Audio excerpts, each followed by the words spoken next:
Now on the audio-visual podcast, Meteorologist Amber Wheeler. I followed my heart, as cheesy as that sounds, and it's not steered me wrong. And so my heart was in journalism, and it still is. And I've been able to use that in my weather career, and so I feel like if you just sort of follow your gut and your heart, I don't think they'll lead you astray. 3, 2, 1.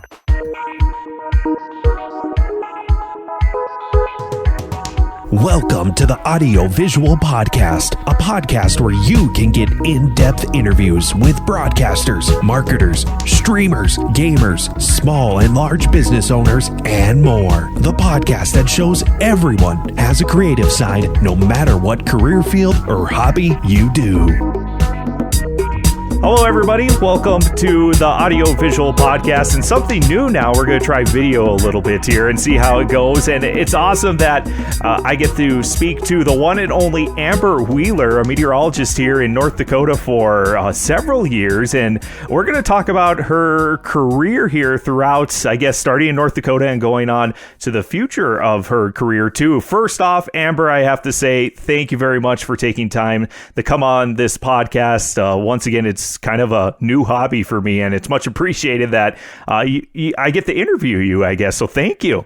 Well, I'm just happy to be here. Thank you for asking me. Yeah, no. So I was looking back at trying to figure out who I could interview based on my broadcast history and, who's been in broadcasting or still in broadcasting, just because broadcasting overall has changed quite a bit. I would have to say, look at this now with the video and podcasting and everything.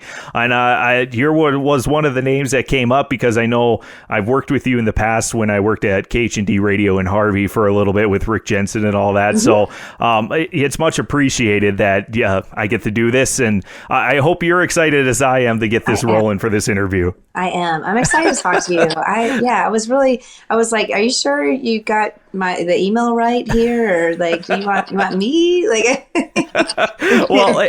When I reached out to you on Facebook, and then I tried to send you an email, and of course, when you create a new email address, it never works half the time for related to that. But I'm glad you got it. The questions I'll have are going to be very simple. But before we dive into the actual interview, there's one thing that I have been doing kind of unique for the podcast is rapid fire questions, which I think I sent to you beforehand. Is that correct? You did. Yeah. So this is just very simple on what we're going to do. Just 10 simple questions just to get a little bit better based on, your likes or your favorites or anything like that. So are you ready to answer some quick rapid fire questions? I am. Let's go. All right. So first thing, Amber, pretty easy. What's your favorite color?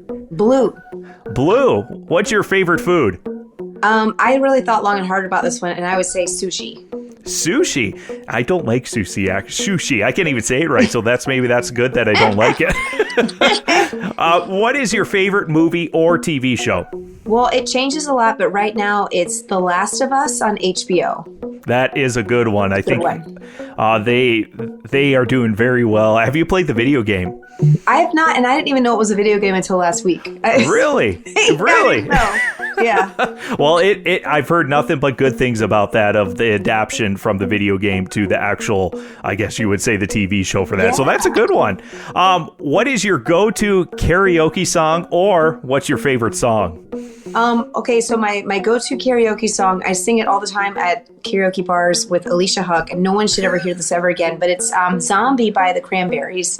Really? Yeah, most people don't like to hear us sing. Well, she's great. But then my favorite song is Led Zeppelin, When the Levees Break.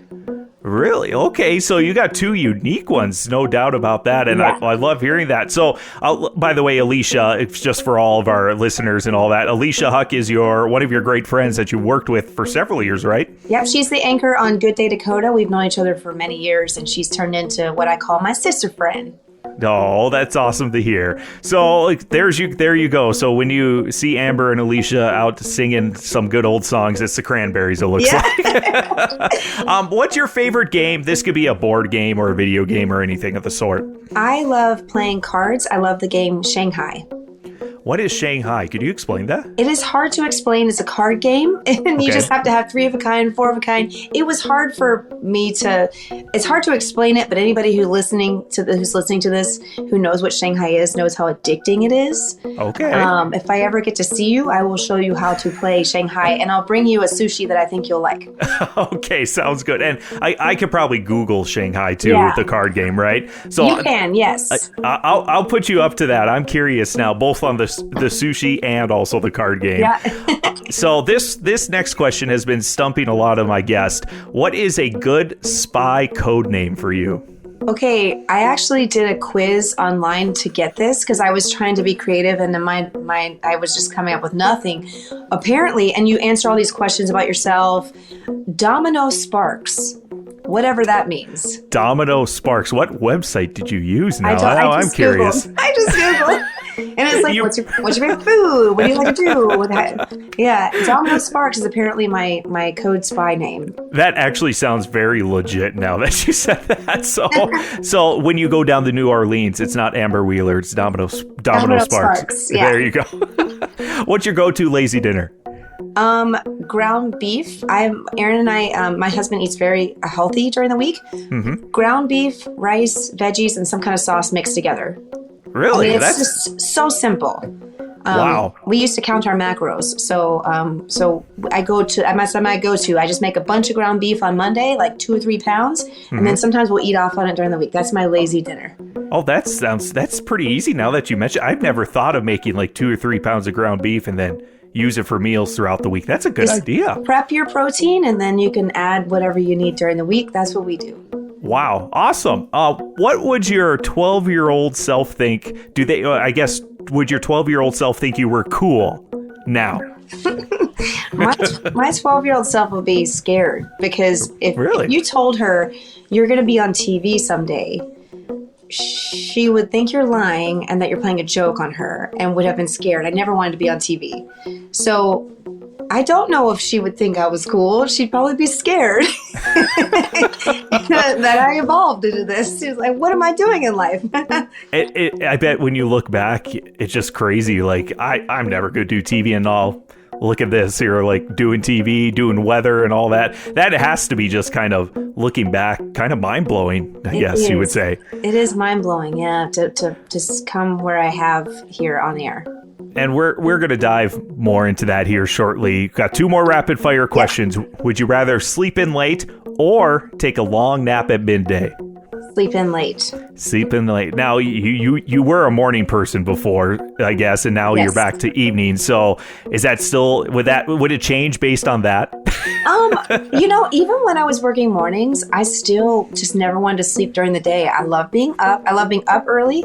And but I do, now that I'm working nights, I love sleeping in. It's something that I didn't get a chance to do for many years during the week. So if I wake up and I'm like, you know what, I'm tired and I just think I need a little more sleep, I feel like that's a luxury that not everybody gets. And so I love that. That's great to hear. Yeah, I myself, I would love to take a long nap during the day. I think it's because of the kids aspect where the kids need their nap. Yeah, so and then my last question, who is your hero? I have 2, my mom and Maya Angelou. Okay, so your mom and who was the other one? I'm sorry. Maya Angelou. Who is that, can I ask? It's a poet. She's you should look her up. So she's a poet, and she's written many books. In fact, once you look her up, you'll go, oh, I know exactly who she is. She was a mentor to Oprah, and she lived down the street from me, not down the street technically, but down the road from me when I lived in North Carolina. So I saw her in and out of the TV station that I was working at the time. And she's very inspirational and very strong and has an incredible history and has lots of words of wisdom that she's passed on to the world.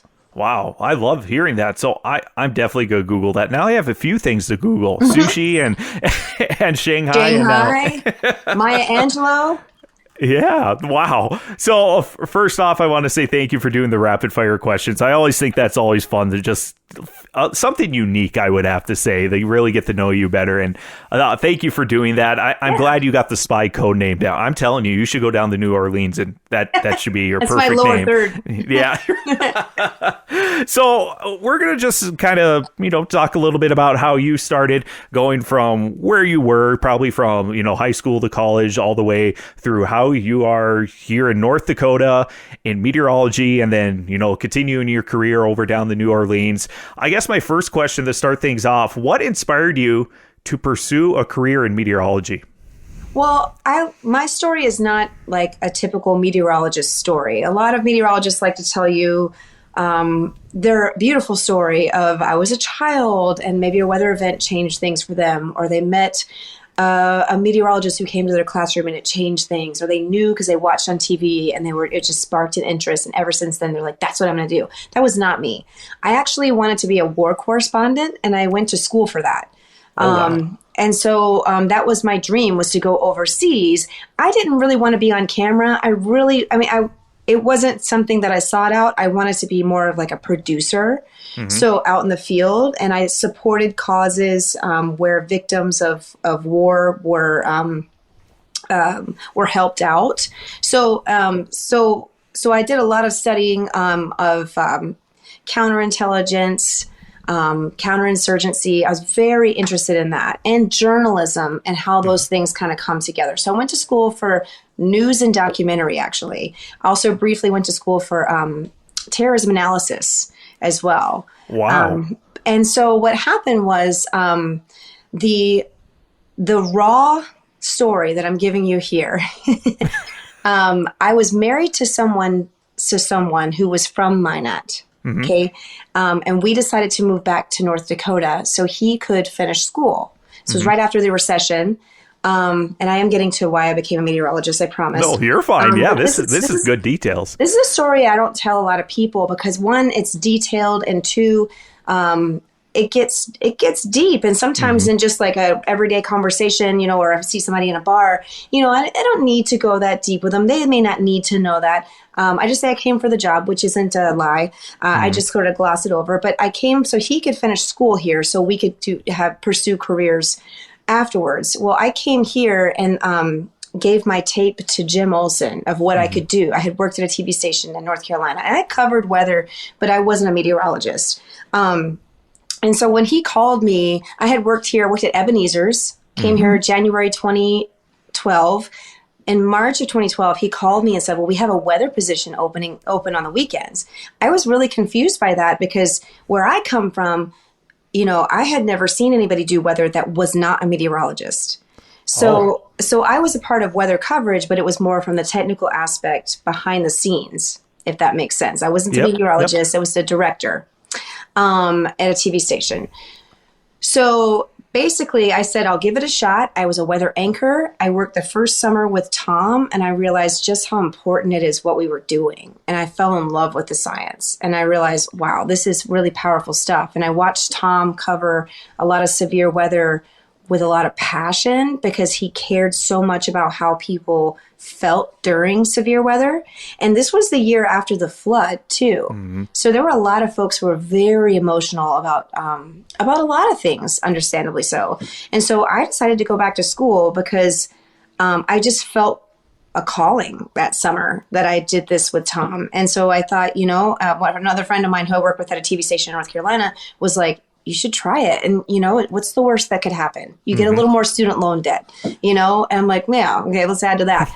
But I did. And I every semester fell in love with it. And then just when you see that people really rely on you, you realize the responsibility there. And that really drove my studies even more. So that's kind of how I got into this, was that I moved here, got back into TV because I was in TV in North Carolina. And then they were like, we only have a weather position open. We like you, but that's what we have for you. And it was just a crazy circumstance that this is where it took me. Wow. First off, starting your story was like war correspondent. That itself that's never in my mind, never thought like a job like that you go to school for or anything, but that's like you're in danger almost every every day if you did that. Well, and technically, so to be a war correspondent, technically you usually go to school for journalism. Okay. And I studied terrorism analysis through Maryland State. Briefly I'm not finished with a graduate certificate through them. Okay. Briefly, and didn't finish because, long story, that was out of pocket. My student loan debt was just mountains high. I'm like, I gotta give something up here.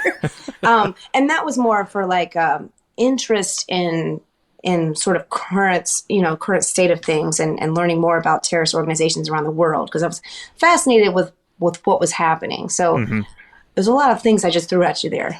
Yeah, no, that's fine with me. But now the meteorology aspect, you're in Minot, North Dakota, and you're going to go pursue a meteorology degree.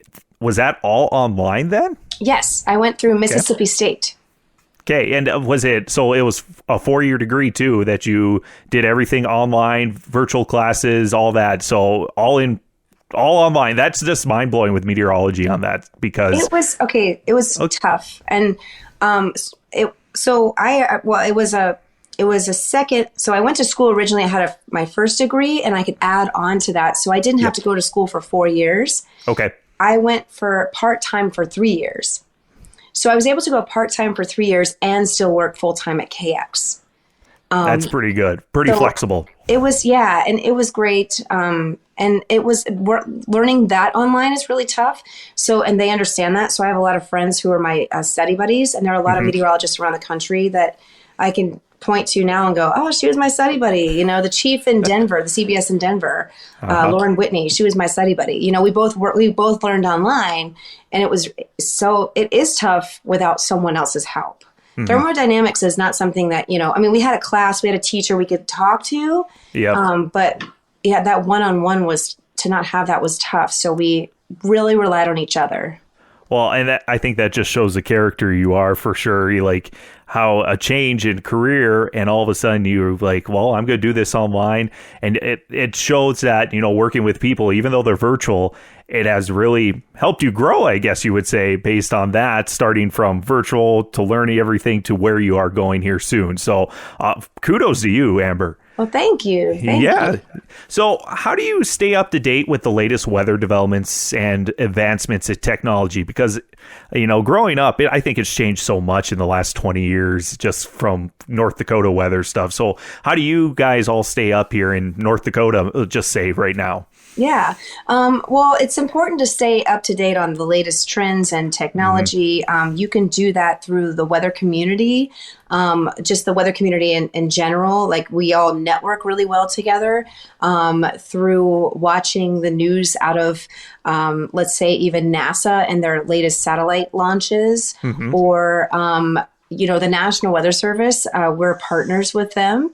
And so I have a very close relationship with the Weather Service and the Storm Prediction Center, and I can call them up and talk to them about new things. They'll send us out information.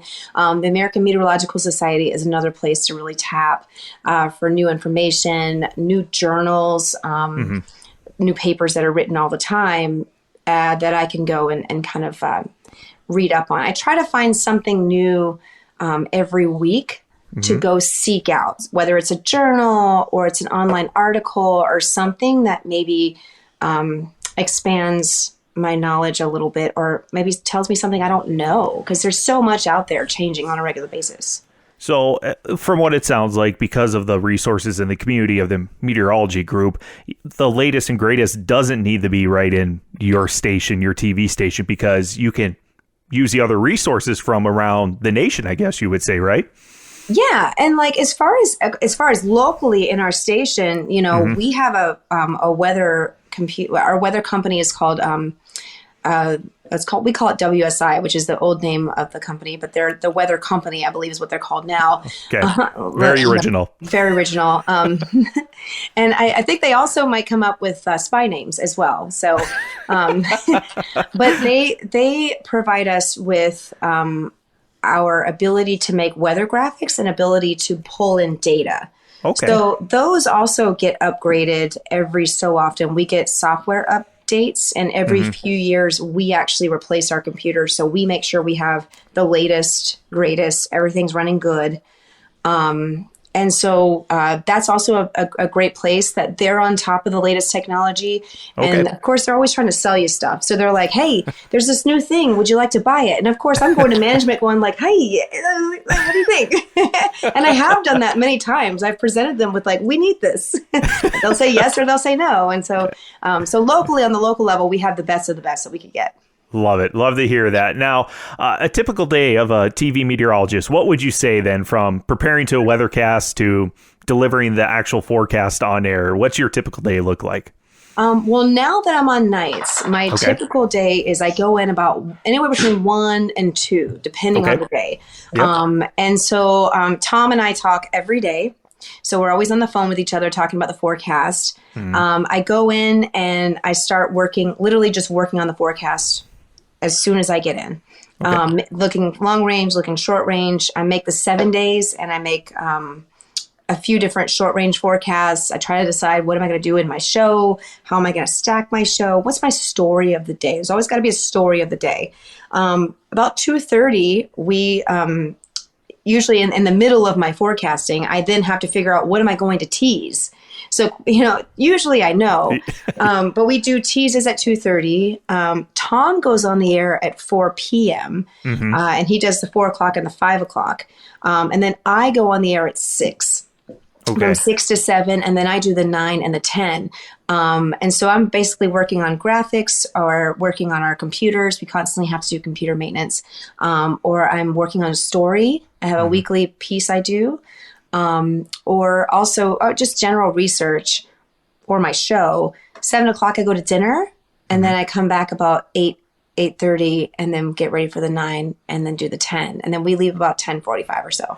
So the one thing that's kind of different now since growing up was that there was only a 6 and 10 newscast for the longest time. Yep. And then a 5 at it. Now there's a 4 and a 9, did you say, too? So that's got to be different just because the content, granted, weather is probably a little bit different because, for that. But news content, everything like that, you have a lot of hours to fill or a lot of time to fill, you would say. Yes. And that was definitely a challenge. And we knew that going into the expansion.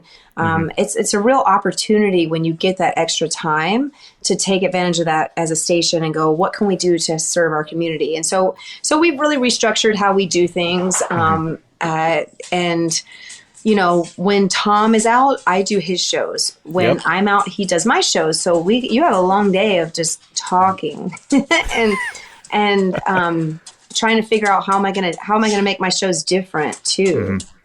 So, but as far as news content, I think that it's a everyday hamster wheel. It's like you can feel good about all the content you have today, and you filled all these hours. But tomorrow starts a new day, and you got to do the same thing again. Now, all this complex weather information we've been discussing, but the average viewer, how do you relay that information? So, if you discuss something, I don't know, some type of weather event like El Nino or anything like that, how do you describe something like that to the average viewer? Because, that affects our weather, any of that factors, I guess you would say. Yeah. So I try to take these complex topics and find the most basic parts. And mainly because the average listener, they don't have time to sit through some half-hour presentation on what El Nino and La Nina, what they are. Yep. So I try to take the most basic points of what they are and break it down and go, here's what it is. La Nina, El Nino. We look at these surface temperatures of water along the equator, and that changes everything for pressure systems around the world. So I try to do stuff like that, and because it's important, to know what these things mean. What does it mean to be in a La Nina winter or an El Nino winter? Because it changes how we forecast too. So I try to take the most complicated and break it down. Just because, like I said, the average viewer, sometimes they don't care to sit through the scientific, but they want to know. And I mean, for viewer feedback too, there's always like, meteorology, I get paid to guess the weather or something like that. You've probably heard something similar to that. I've heard them all. How do you handle the criticism or feedback like that? It's not all bad, that's for sure, but there's always a few people out there, no doubt. How do you handle that, or you and Tom even handle that?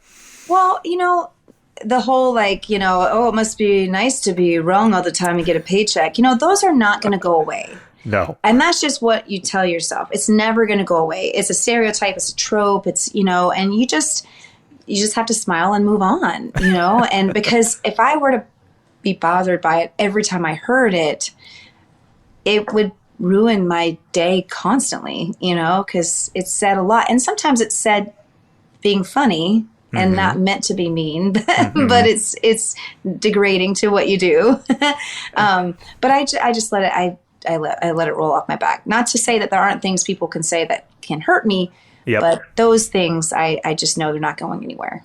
Good to hear. Good to hear on that, it's just, and social media has changed the aspect so much too, I would have to say, based on feedback, if you call it feedback, or criticism or constructive criticism. So everyone has a voice. Yes. Yeah, everybody does have a voice.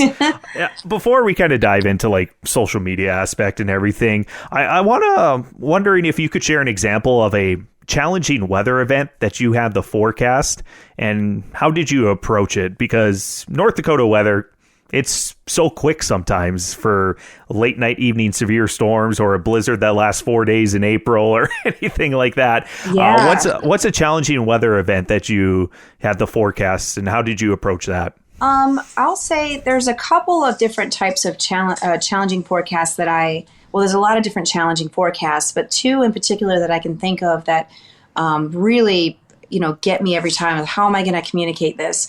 Or how am I going to sort of follow this with the viewer?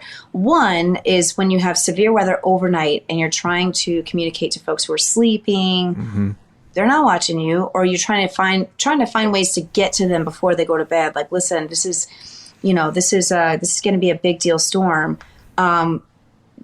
July of 2018, we had a storm move through Watford City, and that is where the infamous radar hole is. A lot of folks in that area understand, McKenzie County understand that radar hole area, which they have remedied with a local radar there, which is wonderful.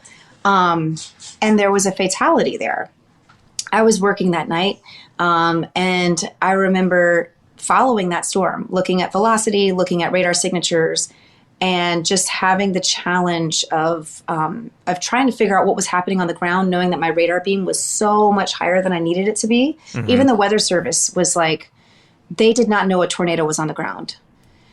So a tornado ended up going through a kind of an RV park, and then taking the life of an infant. And I'll never forget that night. So doing severe weather coverage at night in specific areas, especially where the radar beam is high, is really tough in the moment as well. It's not just about communicating, hey, this is going to happen while you're sleeping. And that happens a lot in the summer, overnight, severe storms.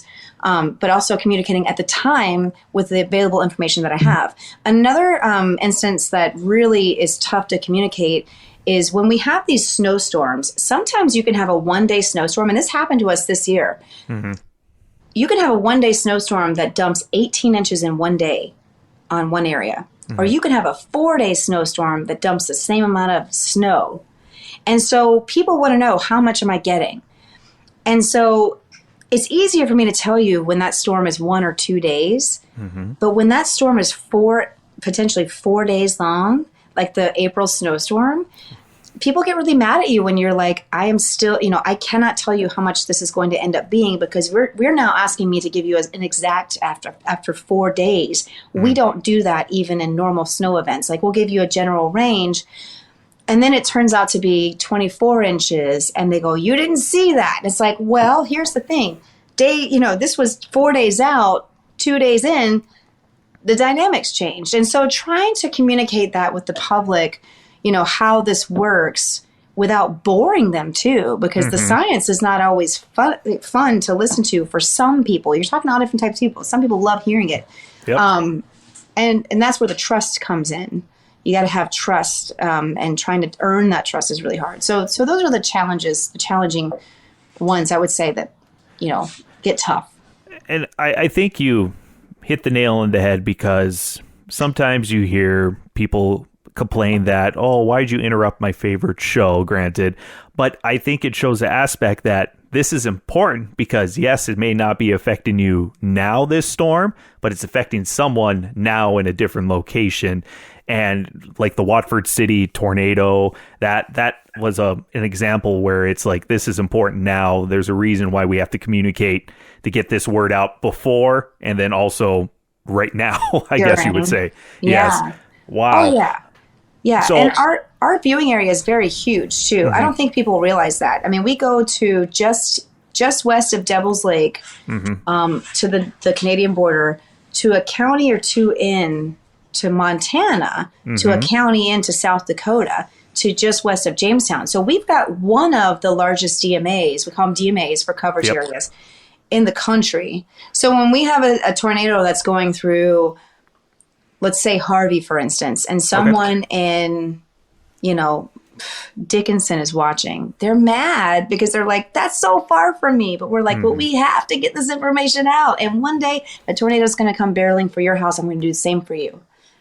And that I love to hear that. See, that's the whole aspect of that is like, it doesn't affect a person now, but it could in the future. So I think you put it perfectly right there. Now, kind of go back and forth here. Can you discuss or how do you incorporate creativity and visual aids into your weathercasts to make them more engaging for viewers? Because you were talking about how you don't want a 30-minute presentation talking about weather, which some people enjoy. Me. Yeah. But I'm just curious, like you talked about how you use a company to make the graphics and everything like that. How other things do you do it to get that creativity? So everything we use is customized by us. We do have a graphics package that was given to us by our parent company. So we have a uniform look across the company. Okay. So we have some restraints there, but everything can be customized by us. We have some graphics that we can use for explainers, we call them. Okay. With that company I was telling you about, they'll make new graphics all the time. But then a lot of it is us getting really creative. So there are times where I'm trying to, for instance, explain fog. And, I know the company sent us a graphic on black ice. And it's in a neighborhood. And I'll take that graphic. I'll take the black ice, the shine they put on the road. I'll take it off. And then I'll put in some type of, we call it a polygon. We draw a polygon and then put make it semi-transparent so it looks like fog, and then I'll make it grow. So and then I'm like, this is my fog, and this is how it grows. And so a lot of these graphics too, we're customizing ourselves, trying to be creative. And then obviously too, you can't do the exact same thing every day or it gets boring to the viewer. Yeah. So, and sometimes you can find yourself falling into that trap, your same template, but yeah, I mean, we're pretty lucky to have some great state-of-the-art graphics to work with. And that's great to hear because honestly, graphics make a lot of things pop out a little bit more and explain a little bit better because I'm a person that honestly learns by visually, not or hands-on, but not like reading from a text or anything. A lot of us are, really. Yeah. And maybe all broadcasters are like that too. You never know. I don't know. So social media, that has really exploded in the last 15 years, you would say for that. I mean, I think I was one of the first people on like Twitter and Facebook, not the first people, but when it was like it's first thing, there was no Facebook Lives or anything like that. How has that changed your weathercast now, or even your website? How has that changed to have information at a click of a button?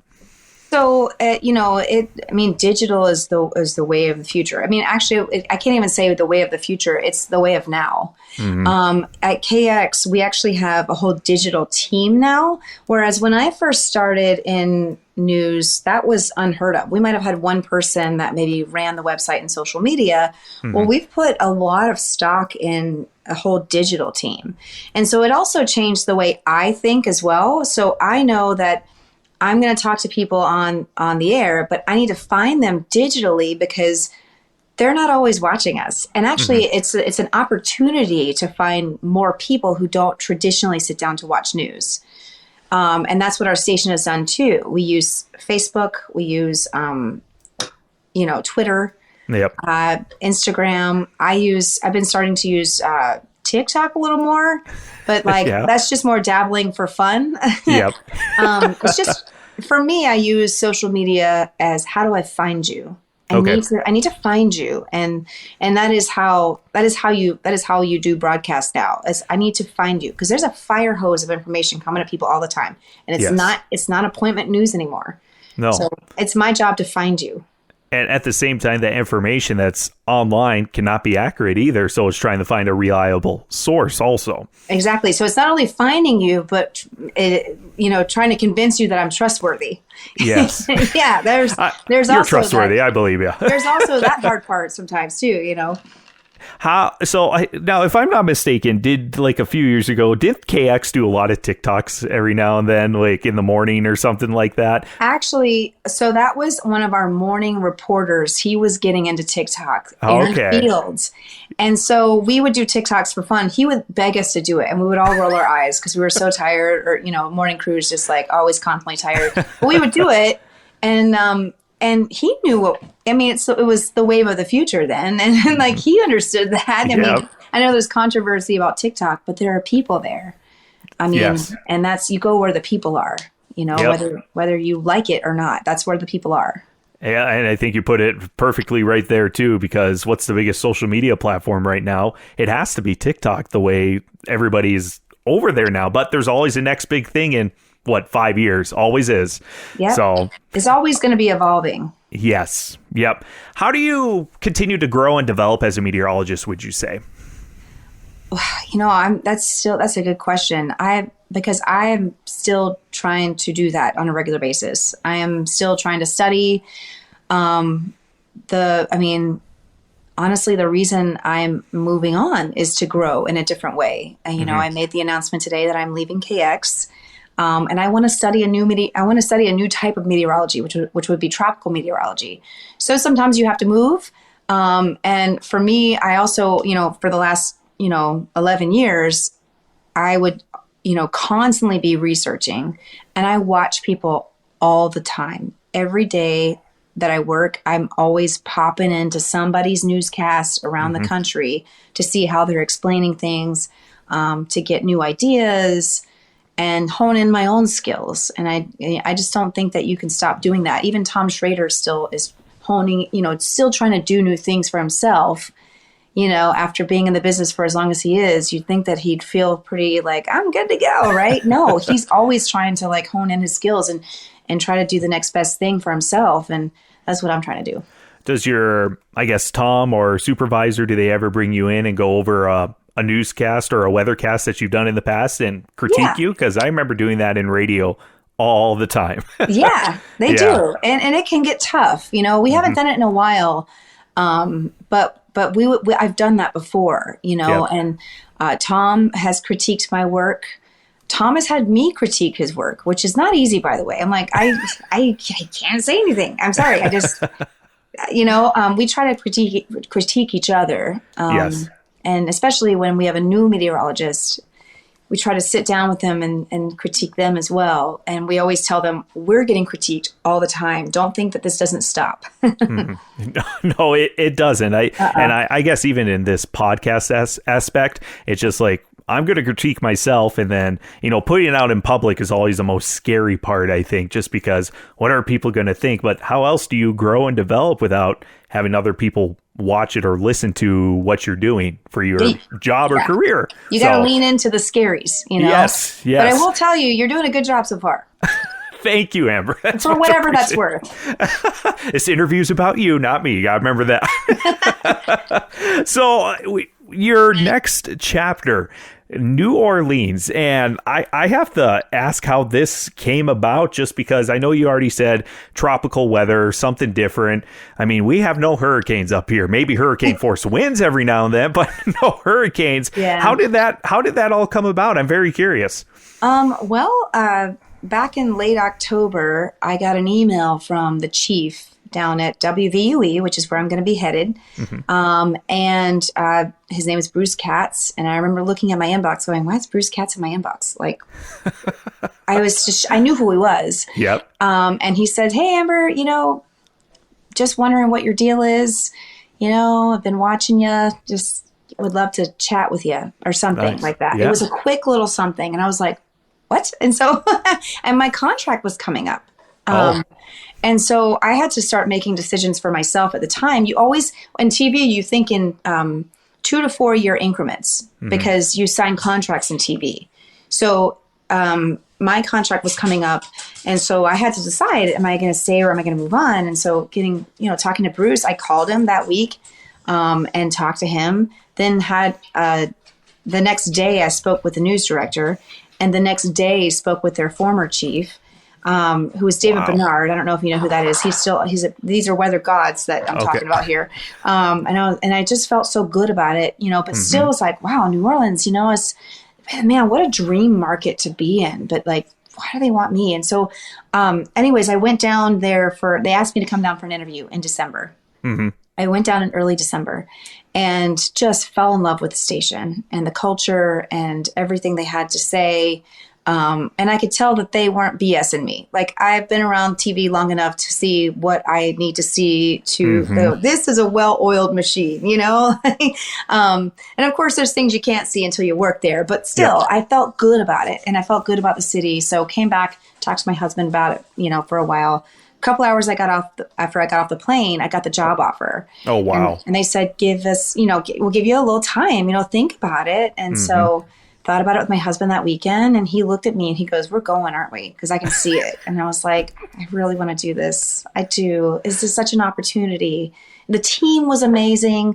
Every meteorologist that I met was just so wonderful, and they all brought something different to the table that was so unique to the team.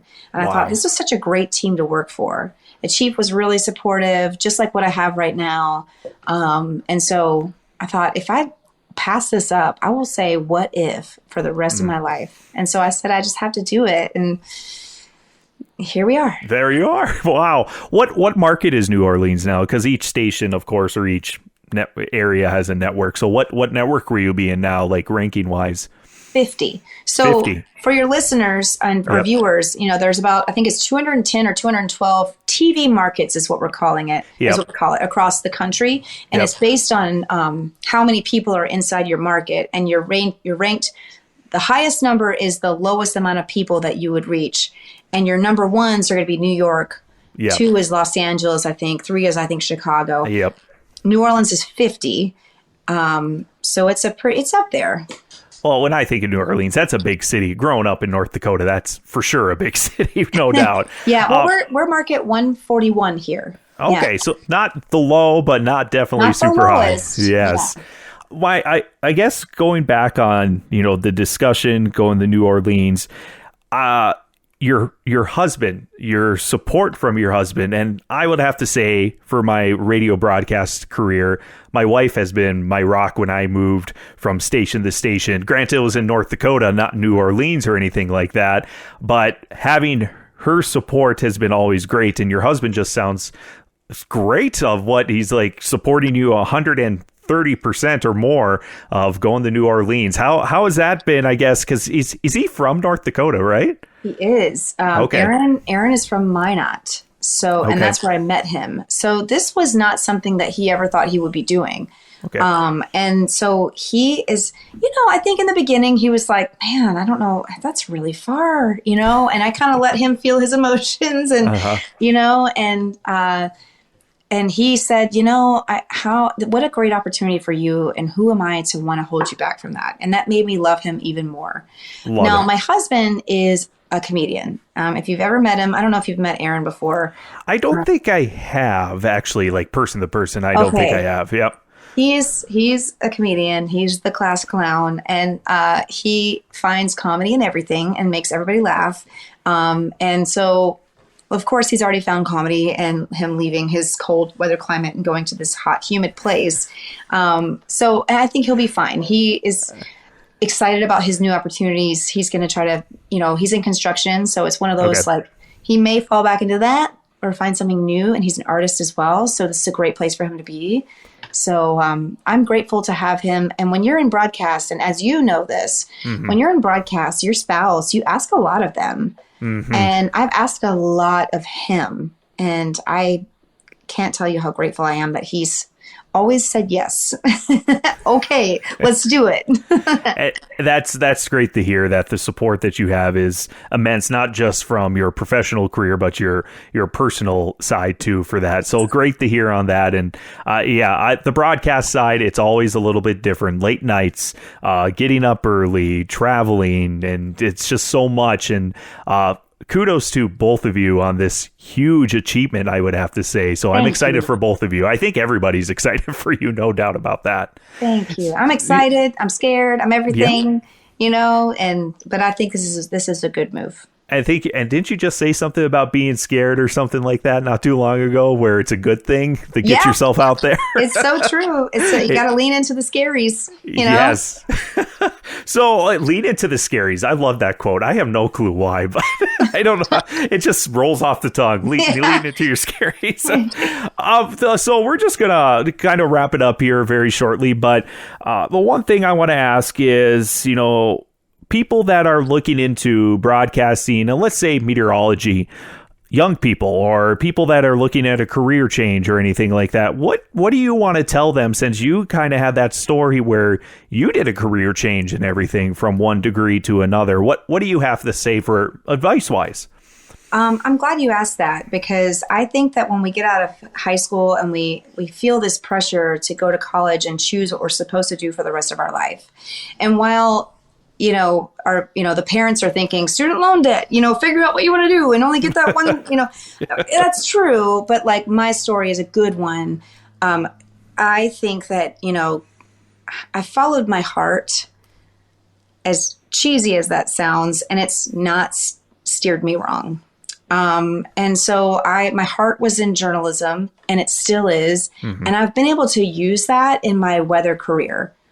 And so I feel like if you just sort of follow your gut and your heart, I don't think they'll lead you astray.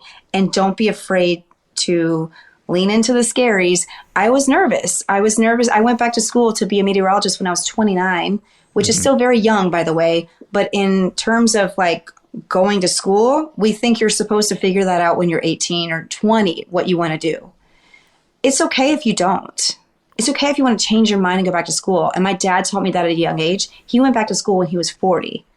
So I watched him do that when I was a kid, and it made it easier for me. It was almost like why can't I? Mm-hmm. And I think if we can normalize maybe changing careers or advancing your career in a different way, or normalize being okay with changing your mind after a few years in your career. Mm-hmm. Maybe it makes it easier for folks to take that leap and figure out, okay, how am I going to do this?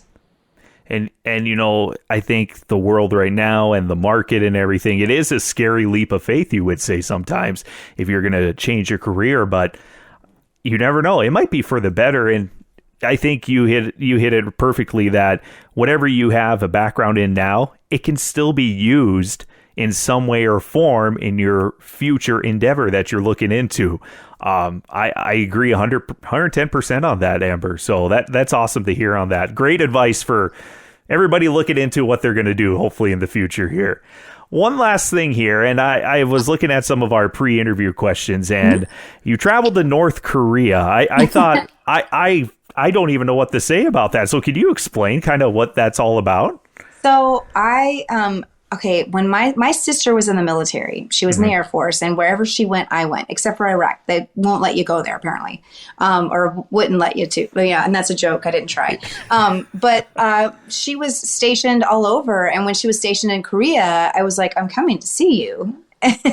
and she knew I was serious. And I spent about almost 3 weeks over there, just traveling around the South Korea. And so to get into North Korea, she had taken off a bunch of leave to be with me too. We hung out in Seoul for a while. Okay. And then this was back when the DMZ, I'm not sure if you're familiar, is what separates North and South Korea. Yep.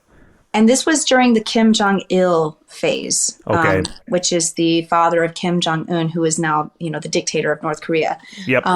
And you have to have special permission to go and do these tours into North Korea. Now, we just walked over the border over the DMZ, but we had to be escorted. And before we went, like 2 days before we went, we had to be briefed.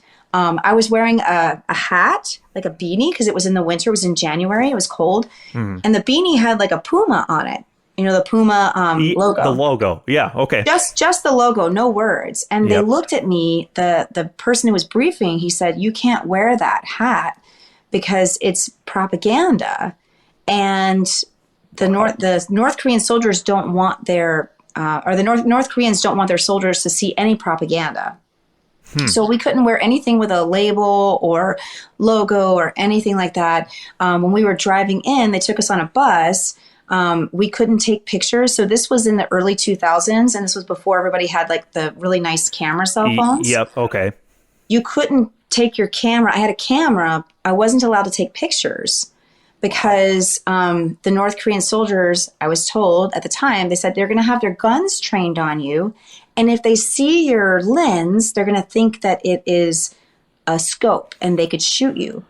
My goodness. It was, and of course, I'm in my early 20s and my sister is too. And we're like, let's do it. Like, there's just this no fear. Looking back on it, my 40-year-old self is like, I'm sorry, what? And I signed my life over saying that if, you know, at this time, this was a ceasefire with the Cold War. Yeah. I signed my life over saying that if the war were to, say, get, you know, sort of kind of start up again. They always make you sign something saying you're not going to hold anybody liable. You're responsible for yourself to get yourself out of there, yada, yada. And we're like, yeah, sure, whatever, you know? And so we were able to, we only strategically could go to certain places where we could take pictures. And we were the only Americans there at the time. They gave us a Chinese translator who spoke English. Okay. And so that was just a really fascinating experience. And I just was fascinated with like, the difference between North and South Korea.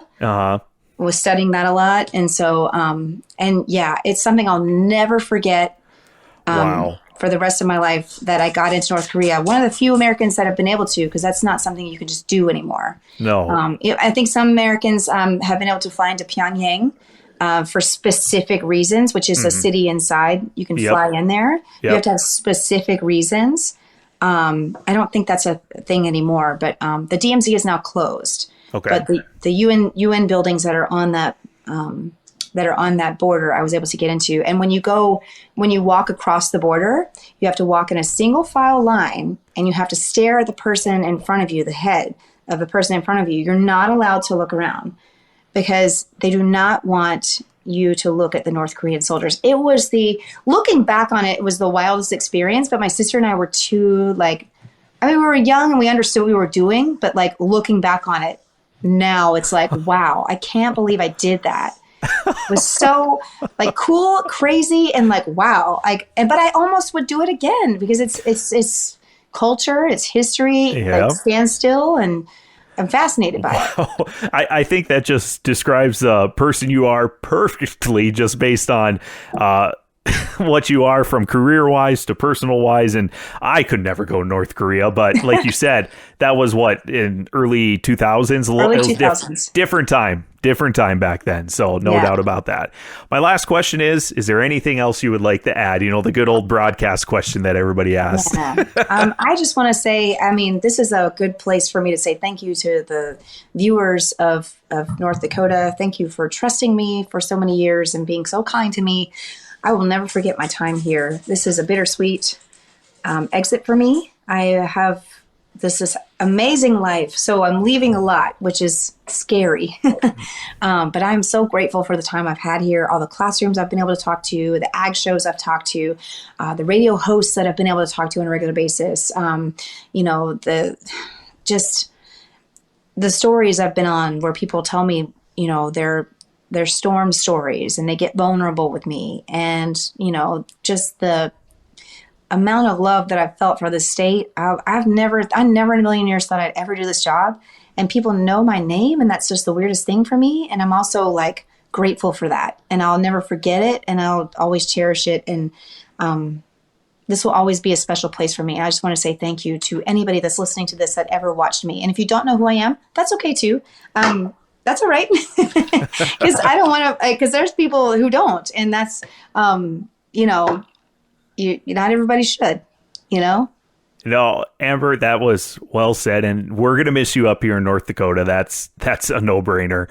And good luck to you and your husband and to everybody family-wise when you go to New Orleans. Stay safe down there. I know the weather's different sometimes, just sometimes, little right? different. Just a little different. But we appreciate you and what you've done for the state and for the region and all that. And good luck. And it's been fun, but yeah, maybe it's a see you later, not a goodbye. I like to say that. I call it a pivot. I'm just pivoting, and I'll see you later. And if you ever want to talk about hurricanes sometime, I hope to be a hurricane expert someday. So give me a call. What, I'm gonna keep you on that offer then. Once again, this was Amber Wheeler here, meteorologist here in North Dakota for several years, heading to New Orleans. Amber, thank you very much. Thank you.